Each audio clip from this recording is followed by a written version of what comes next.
When I think of biodiversity, I think of trees, wiregrass, flowering plants, maybe some vertebrates. But I also think of insects and other arthropods. At any given moment in time, there are 10 quintillion insects on the planet. There are more species of weevils than fish, more species of butterflies than birds. Beetles are my favorite examples of biodiversity, not only because 1 in every 4 animal species on Earth is a beetle, but also their beauty and diversity in functions. For example, they're important pollinators, they eat plants, other invertebrates, and they recycle nutrients by eating things like fungi, plant detritus, carrion, and even poop. But there's still so much we don't know about them, including simply which species are out there. This is why I study them. I conduct my research in the longleaf pine ecosystem of the southeastern United States. The system is one of the most diverse in any temperate region. It is also home to several endangered species such as red-cockaded woodpeckers and indigo snakes. Sadly, this ecosystem once covered 90 million acres, about the size of Montana, but it has since been reduced to only about 5% of that historic range, smaller than the size of New Jersey.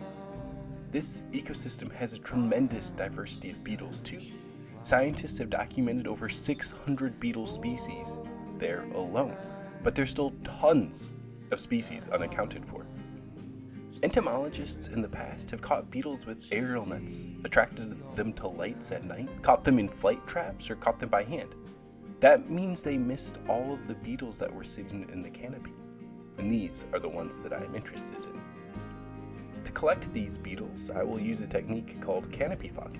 Many entomologists have done this in the tropics, but not in longleaf pine.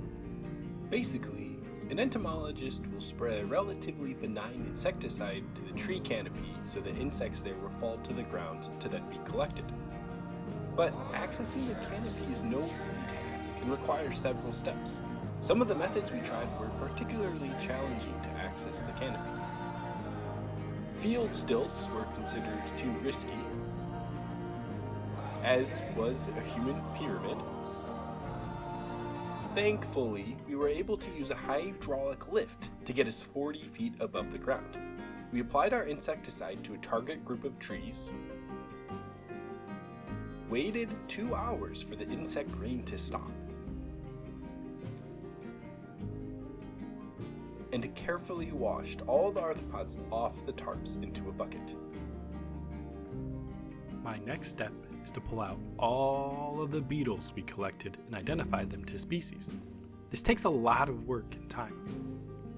I expect this project to yield new natural history information for insects in general, report new beetle species associated with the longleaf pine ecosystem, and likely even collect species previously unknown to science. Not only will we learn more about what species are out there, we'll also learn more about how they make their living. We couldn't have done any of this without the help of numerous people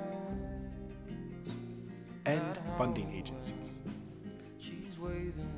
If you'd like to stay up to date on this exciting project, follow me on Blue Sky.